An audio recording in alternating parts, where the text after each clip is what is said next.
Nenek pernah berkata, jika aku tersesat di reruntuhan besar dan tidak bisa kembali ke desa, aku tidak perlu panik, pikir Qin Mu dengan tenang. Ada banyak sisa peradaban di reruntuhan besar. Jika aku bisa menemukan tempat untuk bersembunyi, mungkin aku masih bisa bertahan hidup. Ada dua syarat agar tempat itu bisa dianggap aman. Pertama, harus ada patung batu seperti yang ada di desa. Kedua, aku perlu memastikan apakah banyak binatang aneh yang ada di sekitar tempat itu. Sebagian besar dari mereka sangat cerdas, jadi mereka tahu kemana harus pergi untuk menghindari kegelapan. Reruntuhan besar memang menyimpan banyak jejak-jejak peradaban masa lalu. Qin Mu sudah melewati kota dan desa yang terbengkalai, dengan pagar-pagar yang runtuh dan tembok-tembok yang bobrok, menunjukkan betapa tuanya tempat-tempat tersebut. Namun, dia tidak sempat berhenti dan memeriksa apakah ada patung-patung batu di sana. Tiba-tiba, suasana menjadi sunyi senyap, begitu sunyi hingga bisa membuat siapa saja merasa gila. Matahari sudah hampir terbenam, hanya separuhnya yang terlihat di cakrawala. Segera setelah keheningan itu menyelimuti reruntuhan besar, terdengar kepakan sayap. Qin Mu mendongak, melihat sekawanan besar burung raksasa terbang di atas kepalanya, membentuk gugusan padat di langit. Tanah di bawahnya mulai bergetar, dan hutan di sekitarnya runtuh. Satu persatu, binatang buas aneh muncul dari dalam bumi, membelah tanah dengan cepat. Mereka tampak panik, saling berebut. Qin Mu bahkan mendengar suara air yang meletus dari rawa. Ketika dia menoleh, beberapa ikan merah, panjangnya mencapai beberapa meter, melompat keluar dari permukaan air dan berlari menuju daratan, menggunakan sirip mereka seolah-olah itu adalah kaki. Pemandangan itu membuat Qin Mu bingung. Apakah ikan masih bisa disebut ikan jika mereka berlari cepat di darat? Semua binatang aneh ini bergerak ke arah yang sama. Aku pasti bisa bersembunyi dari kegelapan di sana. Dengan semangat yang kembali menyala, Qin Mu berlari mengikuti jejak binatang-binatang buas itu. Saat langit semakin gelap, kegelapan di kejauhan menyerbu seperti gelombang pasang. Kegelapan itu tidak seperti transisi biasa antara siang dan malam, melainkan bagaikan banjir besar yang menelan setiap gunung, lembah, dan hutan belantara yang dilaluinya. Meskipun ini bukan pertama kalinya Qin Mu melihat kegelapan yang menguasai daratan, pemandangan itu tetap menakjubkan baginya. Kegelapan itu menyapu datang, bagaikan hujan deras, membanjiri Qin Mu dan kawanan binatang aneh. Namun, semua binatang itu tetap berlari dengan cepat, terus menuju ke arah yang sama. Qin Mu ragu sejenak. Apakah benar-benar ada tempat yang aman di depan, tempat dia bisa berlindung dari kegelapan? Bukankah dia akan menemui akhir yang tragis jika tidak ada tempat seperti itu? Kegelapan semakin mendekat. Bahkan jika aku berbalik sekarang, aku tidak akan sempat sampai ke desa. Aku tidak akan bisa lari dari kegelapan. Dengan menggertakkan gigi, Qin Mu bergegas maju, tidak peduli apa yang akan terjadi. Tidak ada pilihan lain. Aku hanya bisa terus berlari bersama binatang-binatang buas ini. 3 mil di hilir sungai yang mengalir di desa lansia cacat, pertempuran antara Nenek Si dan 5 tetua sungai Li telah mencapai puncaknya. Awalnya, hanya 4 tetua yang menyerang Nenek Si, namun karena mereka gagal menjatuhkannya, tetua kelima, Qian Bing, yang telah mengamati dari tebing, akhirnya ikut bergabung. Bersama-sama, mereka mempersiapkan trigram pemurnian iblis 5 elemen untuk melawan Nenek Si. Hingga saat ini, Nenek Si masih berhasil menangkis serangan keempat tetua itu. Namun, begitu Qian Bing bergabung, kekuatan mereka meningkat pesat. Trigram pemurnian iblis 5 elemen mereka pun gagal menjebak wanita tua itu. Kenyataan ini mengejutkan kelima tetua, dan rasa frustrasi mulai merasuki mereka.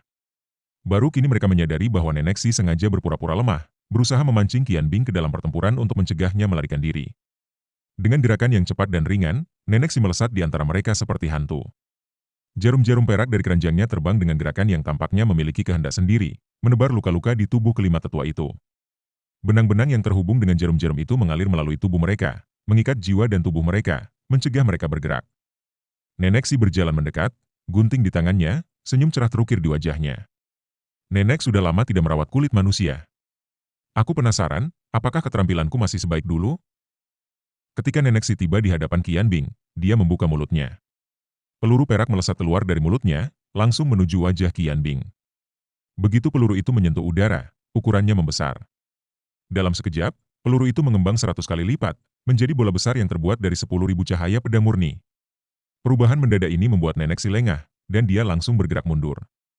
Tubuhnya menjadi lemas, seperti cacing tanah yang menggeliat di udara, menghindari cahaya pedang. Pada saat yang sama, dia melemparkan gunting di tangannya. Seperti dua naga perak, gunting itu melesat di udara, memotong dan menghancurkan cahaya pedang. Selincah apapun Nenek Si, dia tetap lengah. Salah satu dari ribuan cahaya pedang berhasil menyerangnya dari belakang, dan karena dia sedikit membungkuk, cahaya pedang itu tepat mengenai titik butanya. Tak lama kemudian, cahaya pedang yang memenuhi langit menghilang, digantikan oleh serpihan-serpihan pedang yang jatuh ke tanah, menutupi area yang luas. Peluru perak yang memancarkan cahaya pedang itu kembali ke ukuran semula, jatuh ke tanah dengan suara retakan yang keras. Nenek si terjatuh ke tanah, mencabut pedang dari punggungnya dengan ekspresi serius. Kau masih bisa menghindarinya, seru Qian Bing, pemimpin kelima tetua.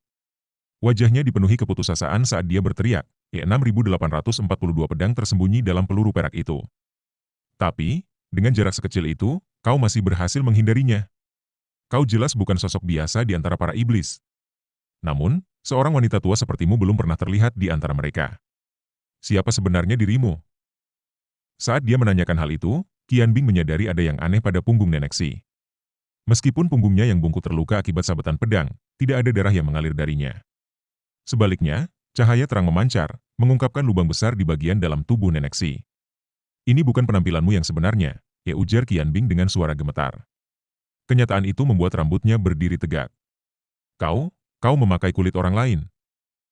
Kau merobek kulitku, nenek si mengerutkan kening. Suara yang keluar dari mulutnya tidak terdengar seperti suara wanita tua.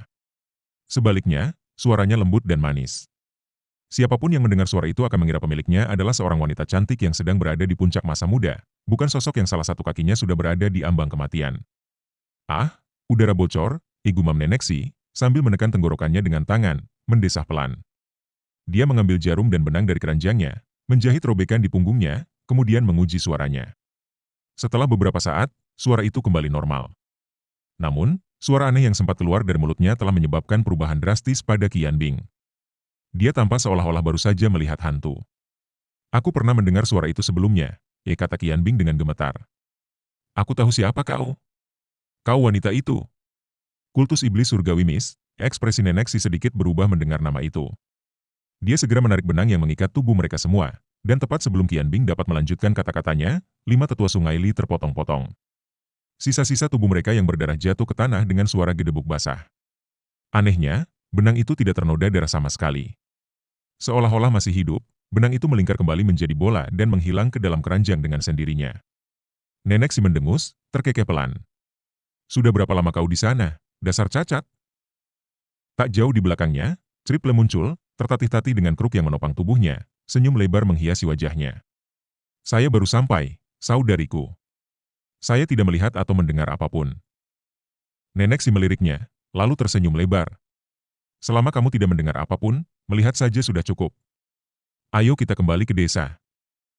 Triple sedikit ragu sebelum berbicara. Pemimpin sekte Li Tianxing dari sekte iblis surgawi, sepanjang hidupnya, dipuja sebagai orang bijaksana dan berkuasa. Namun, di akhir hidupnya, dia melakukan kesalahan bodoh. Ia tiba-tiba jatuh cinta pada salah satu iblis wanita tercantik di generasi muda. Istrinya yang asli ia singkirkan, dan ia mengambil iblis wanita itu sebagai istri baru, yang membuat sekte iblis surgawi geger, kata Triple dengan tenang, menceritakan kisah tersebut.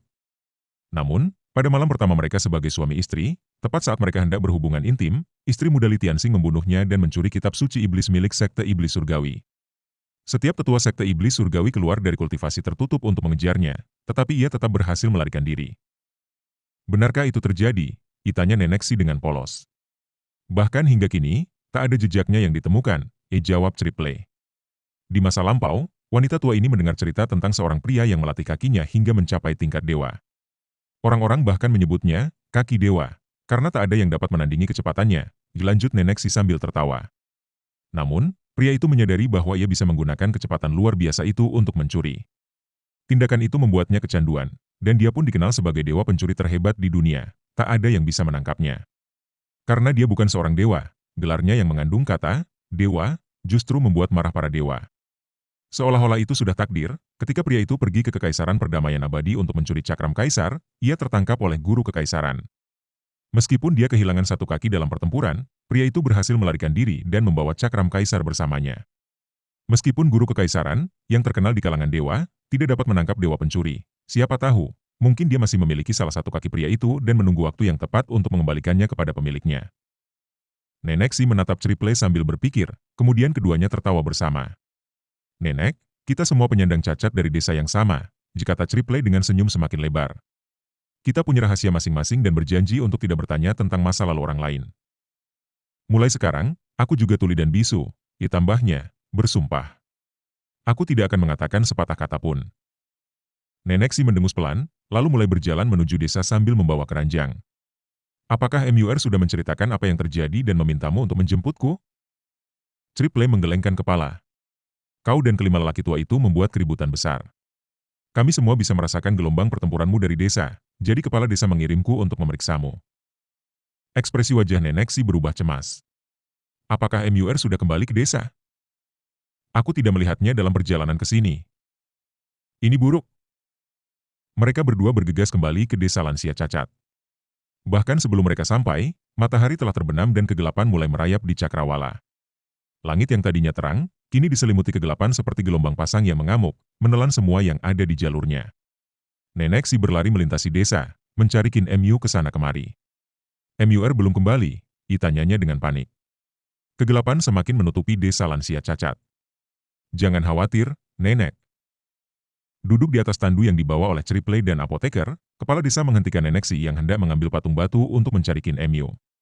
Dengan suara yang meyakinkan, dia berkata, kami sudah mengajarinya semua yang perlu dia ketahui. Selama ia mengikuti ajaran itu, Qin Mu seharusnya bisa bertahan hidup di reruntuhan besar. Langit sudah gelap, jadi tidak ada gunanya bagimu keluar sekarang. Kata-kata kepala desa itu menghancurkan hati Nenek Si, namun dia tahu bahwa kata-kata itu benar. Kegelapan telah menguasai reruntuhan besar. Selama Qin Mu masih hidup, dia tak membutuhkan pertolongan lagi. Jika dia sudah mati, patung batu itu pun tidak akan bisa menolong. Dia masih membawa Liontin Dio itu bersamanya, pikir Nenek Si. Meskipun bayangan Liontin di dada Qin Mu muncul dalam pikirannya, dia tahu bahwa perlindungannya terbatas. Liontin itu hanya cukup untuk melindungi seorang bayi kecil. Kini, karena Qin Mu telah dewasa, cahaya perlindungan itu hanya akan cukup menutupi dadanya. Bersikaplah pintar, MUR, gumam Nenek Si. Kamu pasti akan selamat.